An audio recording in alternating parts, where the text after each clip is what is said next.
این دستم زیر کاره. انگشت اشارم اینجاست. انگشت اشارم این با این 3 تا انگشت این مو رو درگیر میکنم. این انگشت اشاره برمیگردونم. ببینید یه پیچ 2 تا. دستم اینجا شده.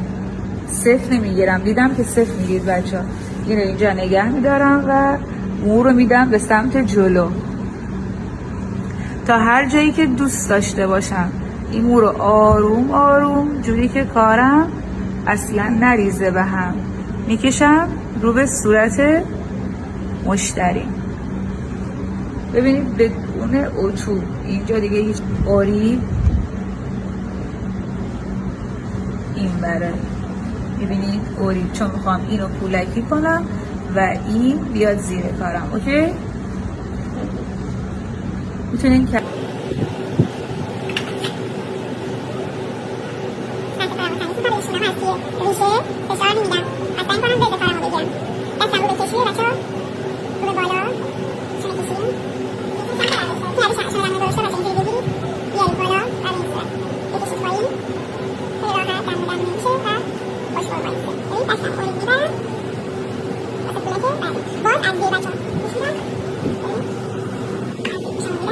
بالا یا مثل من اینجوری نگه دارید که راحت تره